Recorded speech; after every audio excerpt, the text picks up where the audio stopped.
Alright guys, so today, as I said, we're talking about the bench. Now many people who do bench press, don't know too many people who don't bench in the gym, they're missing a lot of key techniques when they actually do bench. They do certain things, and you see them, you might even be one of them. Everything matters when you're doing any exercise in the gym, and technique is the thing that everyone has to consider, because there are certain techniques and ways to make sure that you guys are not only staying safe, but that you're going to get the best results when you're performing the exercises that you're doing. A lot of people when they bench, they'll do things to where they'll have their feet up on the bench and they'll come down thinking that that places more emphasis on the chest, or if they don't do that, they'll lift their head and come up. I'm here to tell you that those are all terrible techniques to embrace when you're benching. Standard specifics in the bench mean you have to understand the 5 contact points when you bench. What are they? They are your head, the back of your head, your shoulder blades, your butt, or the base of your spine here, your left foot, and your right foot. All those points need to be in contact with the surface. Now there's even a research study that shows that those who lifted their head versus those who pushed back is known as the tonic neck reflex. By keeping your head firmly planted against the bench, you actually saw, they saw increases of 5% in the bench versus those who lifted their head.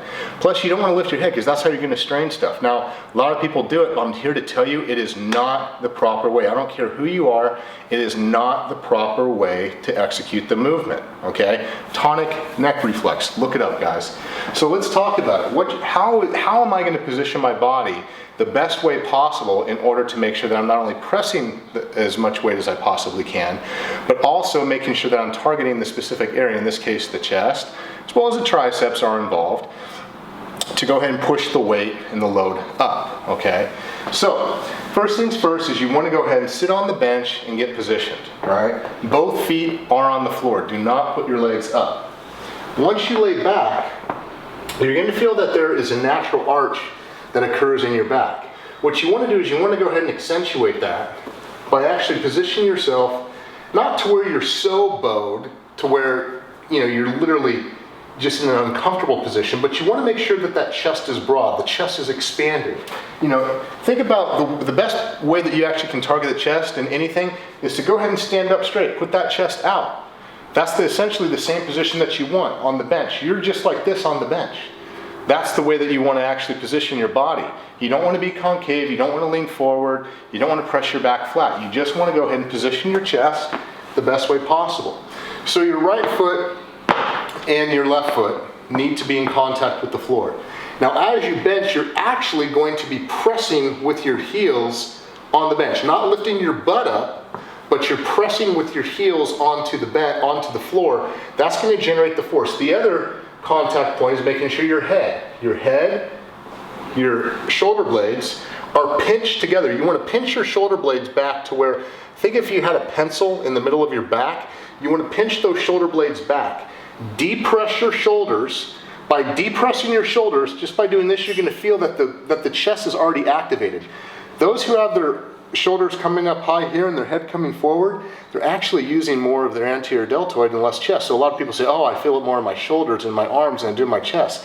It's because they're up here doing this. Keep your head planted, depress your shoulders, and just by depressing here and pinching, I can feel that my chest is engaged right now.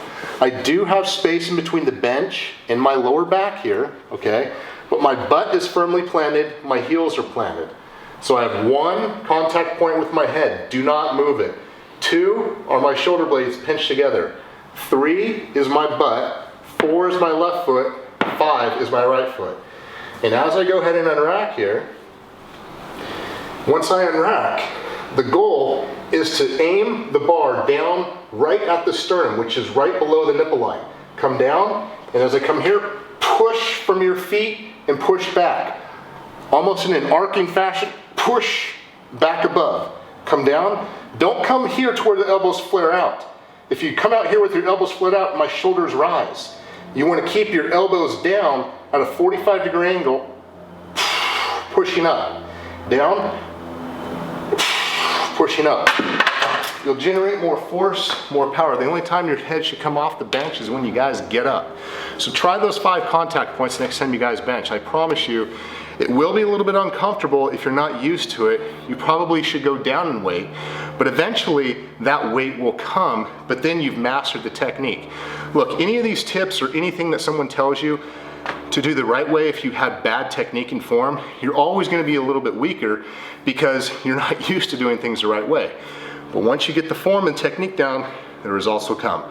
If you guys have any questions about this or anything else, please ask me on the Workout Trainer Facebook page or anywhere that this video is posted. And if you want a workout program that utilizes something as simple as the bench, click below on the Workout Trainer website. If that is where you're watching this video, we always post workouts on the Workout Trainer website with this video. Until next time, guys, it's Mike Mackerling. Take care.